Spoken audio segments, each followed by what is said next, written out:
From Washington, this is the HPS Macrocast with Hamilton Place Strategies and Markets Policy Partners. Good morning. It's Friday, August 20th. You're listening to the Macrocast. John and Brendan with Markets Policy Partners, Tony Fratto here with Hamilton Place Strategies. We're in the dog days, this is like we're in that, we're between payroll data, we're before Jackson Hole, Kansas City Fed annual symposium, but it's not like there aren't things going on this week, right, guys? I mean, we got some indication of where consumers are this week, because we got to look at retail sales, which I think broadly were, the reaction was one of disappointment. They were down 1.1%, which was greater than markets were expecting. We also got some reporting from big box retailers this week: Target, Walmart, Amazon. So we got a sense of a window into them as well. I have to say, we've all been pointing to September, and I don't know whether that's that remains the right outlook or not. But we were thinking about back to school and back to work maybe in September. But the summer, which we knew was going to be a fairly powerful response by consumers, as we've had some opening and the fiscal boost. Is it would you look, I mean, people were disappointed by the drop. We're still spending at a rate that exceeds pre-pandemic level of consumer spending. So you have to wonder how disappointed we should be about it.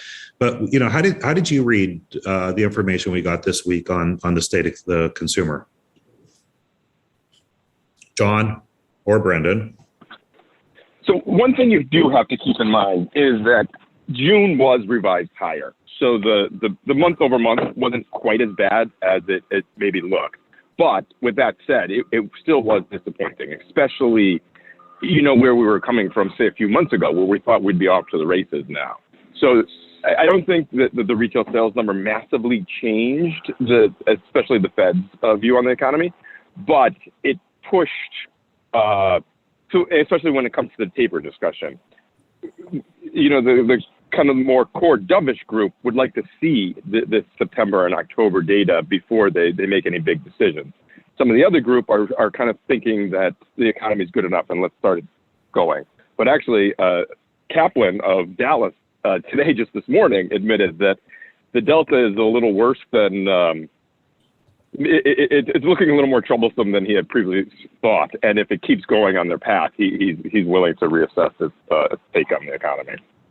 Yeah, it's been very interesting to hear some of the regional Fed governors, the regional Fed presidents coming out and talking about the kinds of justifications for keeping their relatively hawkish tilt and advocating for an earlier than consensus expected start to the taper of asset purchases, or AKA QE, or quantitative easing. And it's St. Louis Fed President Bullard saying things like the U.S. economy has figured out how to deal with COVID spikes. Even Chair Powell, who has been on the dovish side of things, has said in recent remarks that they've seen the economic impact of each successive spike of COVID being less and less adverse. And that stands to reason. And I think that they've got a leg to stand on there. But are you sure? Do you really know? And this is a situation in which the commentary from a lot of smart people that we talk to in Washington, D.C. is kind of centers around the idea of, well, what's the big deal if the Fed starts tapering QE in September, announces it in September or something, or starts in November, versus waiting until next year? What's the big difference with that? Economically, it's just a couple of months. It shouldn't really be all that different. I think it really shows a different mindset, to be honest, particularly given the context. And when you have the levels of uncertainty, as Brendan said, the retail sales numbers weren't as dire as the headline number, but we also saw University of Michigan's consumer confidence data coming down a lot. Yeah. And we've got. And that's a great point, John. All the survey data, whether it be the Purchasing Managers Index or the consumer in the United States, but also abroad in Europe too, those August readings have really come off a lot. People are starting to get worried about HPS the reopening. HPS Civic Science Consumer Sentiment Index took a had a show to drop in confidence as well. So it's a great point. Yeah, and that's been a great leading indicator. Mm-hmm. And Delta is coming at a time when this crucial back to school, back to work period, we're seeing more and more companies pushing back to the office date. Charles Schwab, Apple said it won't be before January this morning. And it just seems like the light at the end of the tunnel isn't disappearing by any stretch of the imagination, but it's getting just a little bit further away. And for everybody who's so weary. Yeah. And the back to school in the South has been a bit of a disaster. I mean, Mississippi has 20,000 kids in quarantine. Yeah. Concerns about the back to school time period and the vaccines not being approved for kids under 12 yet. It's a big issue for parents like myself and Brendan of young kids. Yep. I know. And our minds. when a month ago, we did a call with Dr. Chris Morris, who was actually quite optimistic that August it would be approved. And it just hasn't. The FDA has been a bit of we don't have anyone in charge of the FDA right now. The Biden administration seems to be dropping the ball a little bit from the early momentum that they had. Yeah, between the slow. But look, I don't want to I'm going to presume that they're trying to be safe and speedy. I don't. But who knows? We would obviously like to see these moving more quickly, so that we can get kids vaccinated. I mean, if there's one thing we've learned about COVID, whether it's original COVID or any of the variants, but especially the Delta variant, is that, the spikes come with going inside, people collecting inside. We saw the big spikes in the north and west when we all went indoors last winter. We see the spikes this summer as people go indoors in the south to take advantage of air conditioning. As it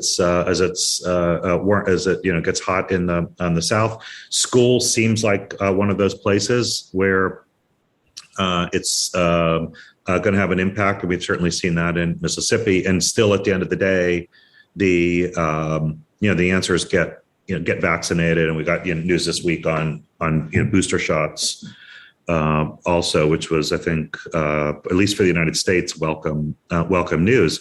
But from a macroeconomic standpoint, if you go back a month ago or 6 weeks ago and you were looking ahead and you were wondering, when the Fed is going to start tapering, everything looked kind of like a one-way bet, right? Looked like off to the races, big boost of support, people and businesses with really healthy balance sheets, ready to go out and spend and invest. And that's the way everything looked. And, I don't think the direction of the economy is changing. We're not going to, I think we're only talking about slowing growth, not reversing growth. So a good example is Goldman took down their third quarter estimate from, I believe it was 9.5 to 5.5. Yeah, well, that's an underestimate. Which is a lot of. That's a huge cut. A lot of percentage. That's a huge.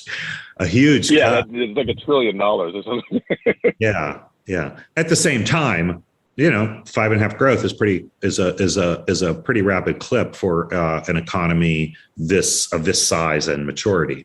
So we shouldn't poo-poo that either. So yeah, I think directionally we're in the same place. But to John's point, all that does is, if you're thinking about the Fed and rates, it just pushes it out a lot more. You have to change your view on what the Fed ought to be doing. If you were saying, tapering has to come, soon. If you were saying that a month ago or 6 weeks ago, I think you could understand why maybe that it really does need to be pushed out to.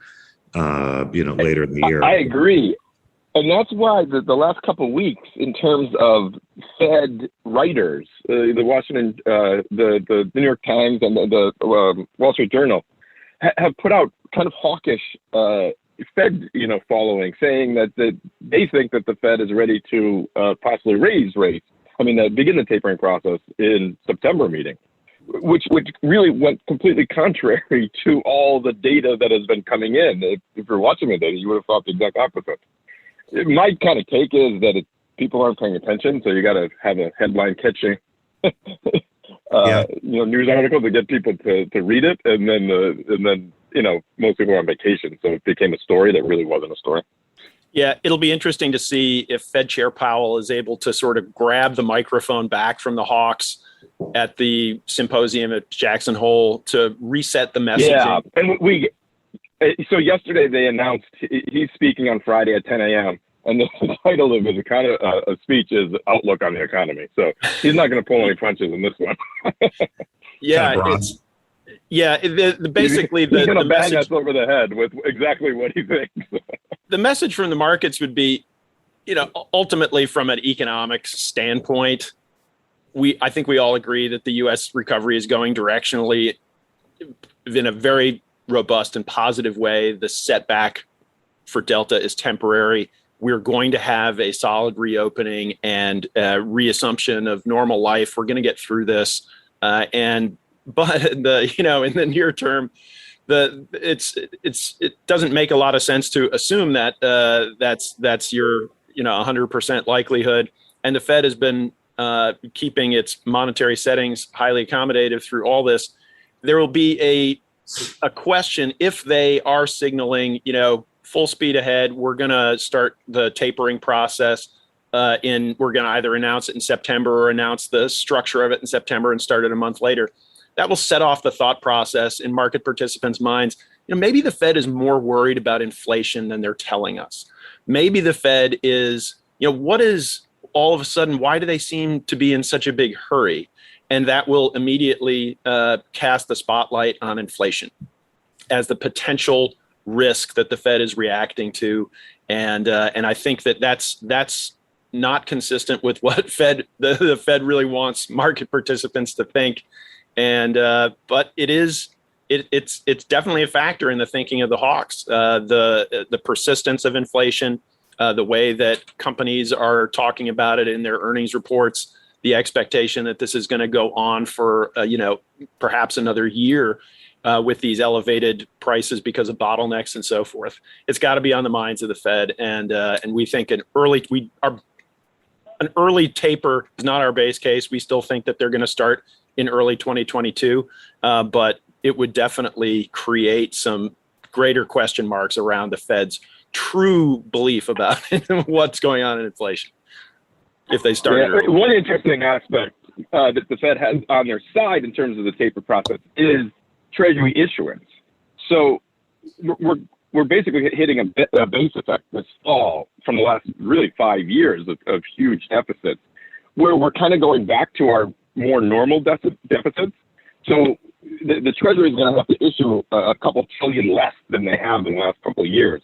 So the supply market is going to be actually quite tight, which makes it a little easier for the Fed to taper and not have the same negative effect on prices as it would if there was an extra couple trillion that had to be issued. I agree. Did you guys notice anything else out of earnings? I mean, I'll tell you, one of the just two modestly notable things I picked up on was Walmart, where it's digital sales were down, but they are seeing more activity back in the stores again. I guess that's kind of what you would expect. I'm always interested in the dynamic of how Walmart and Amazon, Target, the three really big competitors with each other on how they're doing. That was one, but we also saw Amazon, continuing in its interest in building or taking advantage of existing structures to do brick and mortar, some brick and mortar retailing, which I thought was pretty interesting in both cases. So the two most interesting things I took was Target was very everybody had a very good second quarter. Target spoke exactly to the back to school shopping, which has been a little better than they even their optimistic case would have predicted. But Walmart declined they gave forward guidance. They didn't update their guidance, and the CFO kind of alluded to while things are okay with Delta right now, there still is enough uncertainty that they want to hold back. So that was a little troubling, and the shares were actually down a little bit due to that. Yeah, the results looked great from the big box retailers, Home Depot, Lowe's, Target, and Walmart in general across the board. And, there was some variation in performance after the earnings came out, but these are all stocks that are near all-time highs. They've benefited enormously from the pandemic. Certainly Walmart's online push was a very timely, very timely thing for them. Yeah. And the others have adjusted. The Home Depot and Lowe's benefited from the stay-at-home crowd who looked around their house and said, boy, I need to get some stuff done around here. But also the other side of it was that small mom and pop retail shops that had offered some degree of competition for the big box retailers were much less likely to survive the pandemic. And even when, a lot of people, we've been traveling this summer and going to places where we haven't been for over a year and seeing the changing landscape of Main Street in some of these smaller towns. There are a lot of closures, and there are a lot of places that are out of business and still shuttered. So it's certainly a nuanced story, and our expectation is that the U.S. consumer stays solid as a rock through the coming quarters here, despite the setbacks around Delta. But there's a lot of question as to just how the patterns, and we've talked about this with John Dick, how those patterns of consumption might change as we transition into the post-pandemic era. Yeah, definitely. All right, guys, let's take a break, come back, and take a look at China. You're listening to the Macrocast. Every 2 weeks, HPS measures U.S. adults' feelings and expectations for the economy. The Civic Science Economic Sentiment Index, powered by HPS, accurately measures movements in overall national economic sentiment and provides a more sophisticated alternative to existing economic sentiment indices. To learn more, contact us through HamiltonPlaceStrategies.com. All right, we're back on the Macrocast. John, we got getting another window into China this week, both with some of the administrative economic actions they're taking, and also I think we saw no change at PBOC in the rate, but are you concerned about where China growth is going? I'm concerned about China broadly. I think I would say, and we talked about this in recent podcasts. The idea that China is engaging in a regulatory offensive against its private sector at a time when growth is organically slowing, when Delta is clearly having some impact. They shut a port earlier this week, and there have been some it's hard to get the news right out of China, but there's also legacy debt problems in the news. The announcement of a bailout of the troubled state asset management company Huarong, which is a bad loan, ironically a bad loan manager, and went bad itself. It's like getting a fire call at the firehouse, right? Yeah, like having to put a fire out at the firehouse.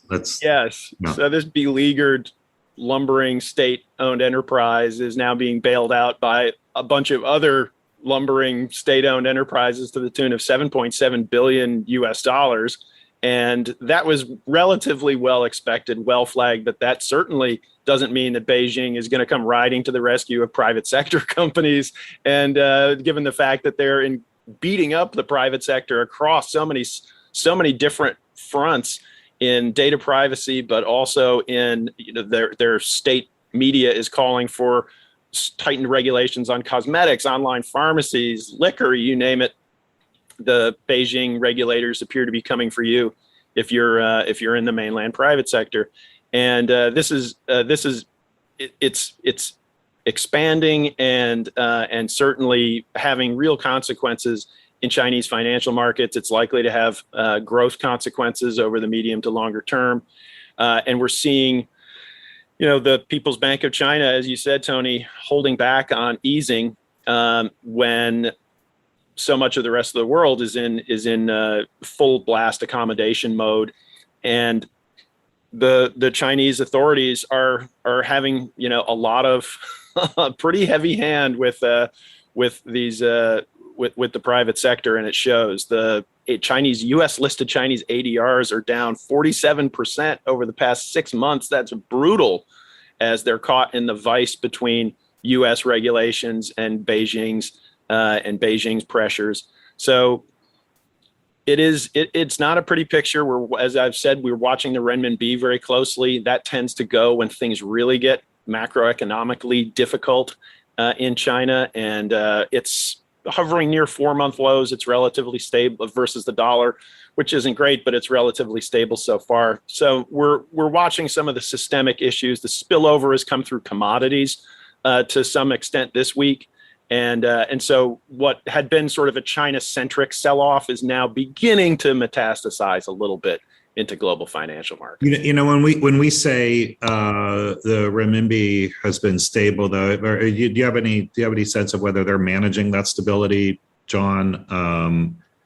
The renminbi always has a significant degree of stage management, the expectation is that the fixings will, whether they fix above where the market expects them on a nightly basis, gives the sense of whether they are leaning toward a bias in favor of weakness or strength. There doesn't seem to be any strong bias either way these days. But the expectation is that market forces aren't something that even the mighty Chinese authorities really stand in the way of directionally over a long period of time. They can moderate the trends, but they can't necessarily turn the tide in terms of a broad trend. We think the trend is toward a weaker renminbi, and the Beijing will keep it as gradual and restrained as they can, is the way that we're thinking about the the kind of context of the stage management. Yeah. What do you think are the knock-on effects of the hit on on equity values for we see that happen, but we don't know unless you have a window into it, John. But I always wonder how much leverage there is there. If you see that much value being destroyed, just from a market cap standpoint. But if there's leverage involved, then the knock-on effects can be pretty significant. But are you seeing any evidence of that yet? We've seen pretty minimal evidence of a big spillover from the travails of Chinese stocks into broader sentiment. That, as I mentioned, some hints of that have showed up this week, and it's as the Chinese tech stocks have continued to plummet, and more regulations are piled on the previous set, and commodities are now taking a hit. And this is kind of flowing through with the weaker Chinese growth, weakening the renminbi, strengthening the dollar. And the Fed's incrementally hawkish July Fed minutes, meeting minutes have fed that dollar rally. So it's not a great, it's sort of compounding headwinds on commodities, which is now feeding through into equities and sentiment. Frankly, it's a little surprising to see Chinese ADRs get roughed up this badly and not have it spill over into sentiment. But then again, But Tony, it is a good point, because especially with ETFs, if you're buying EM, you're really buying China, because it's the bulk of the market cap. There's just not enough other EM to fill it out. So on that front, it has been fairly orderly. It's not like Brazil got destroyed because people had to liquidate their Chinese stocks. Yeah, that's what I was concerned about. Brendan. So just seeing if where else that. We haven't noticed that yet, right? But we do have that kind of recipe that it if someone was massively levered to, like a EEM ETF, then you would, if you sold that, you also have to sell everything else within that. Yeah, because look, I never worry about it with most moves, but that's a pretty significant repricing. Right, and it wasn't something. It was a political decision. It wasn't like the economy just fell out of bed overnight. The Communist Party decided to clamp down. So it's not something that the average investor necessarily had on their radar. Yeah, I agree. All right. Well, we're going to keep an eye on China and just see what I think it's going to be a constant worry on how they deal with these changes, not just on a whole range of levels. China is a constant worry. No, you're right. In our writings, we keep just kind of copy and pasting. It went down a bunch today, but we still don't think it's time to bottom feed. It could get worse. Yeah. All right, let's take a break and come back and take a look at oil. You're listening to the Macrocast.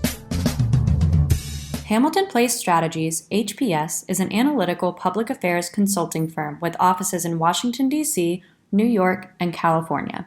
HPS uses substantive analysis to understand complex topics and create public affairs tools to explain issues to target audiences and reach critical stakeholders.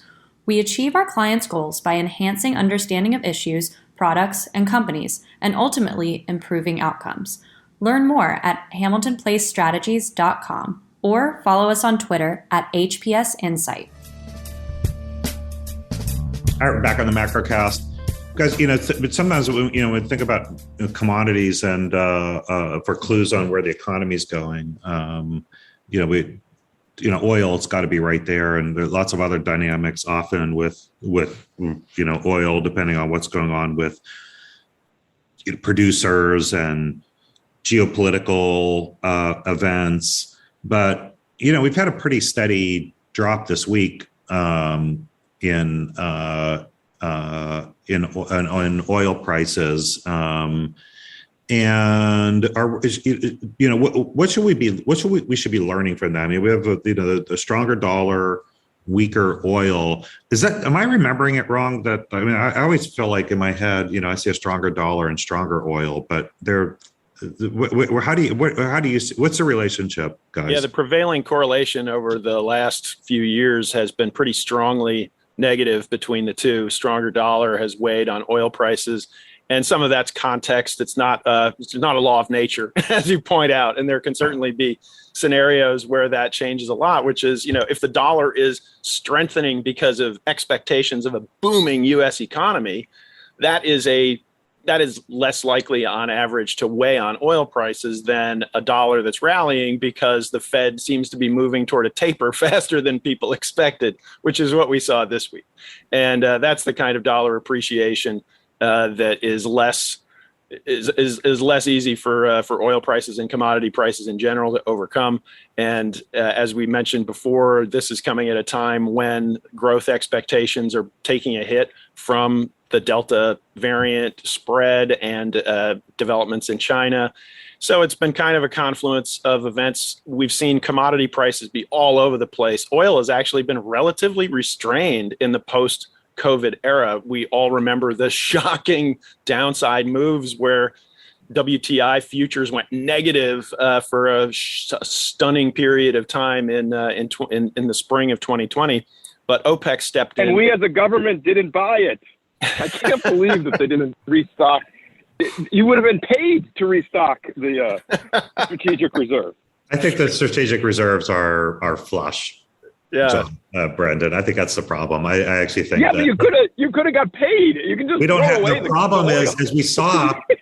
Yeah, but the problem is one of the problems was there was no storage. There is no storage. Yeah, I know. Literally, there was no storage. Yeah, that's true. It's a fun. It's fun that happened. Oh no, absolutely. We should have been filling up old jars with the stuff. Yeah. So with the ongoing support, so OPEC stepped in forcefully to support the market, and their support, which has been basically centered around supply constraints, supply curbs, those have persisted. The rollback has begun, but it's been gradual, and we even saw last week, the White House coming in and exhorting OPEC to start pumping more. And we talked a little bit about that last week. But we get OPEC's meeting monthly, and they're going to be looking at oil prices pretty closely here, obviously, as we get into the September 1st decision on whether to go forward with another additional supply bump to 400,000 barrels. That's what they've scheduled the increase as. And so we'll see if OPEC gets together in what would be in defiance of the White House wishes and either postpone that increase or downgrade it to some extent to help support oil prices here. I think that's certainly possible. OPEC has taken a pretty heavy hand. The Saudis have kept the fractious cartel members and their allies in line and been very wary about the potential for Delta to hit demand. There was some news about on the Venezuela side, or maybe news. I don't know whether it was. I mean, Venezuela is an important producer, not for the United States anymore, but certainly the Chinese are buying a lot of Venezuelan crude. But there are areas that can. There are countries that can come back online with production over time, right?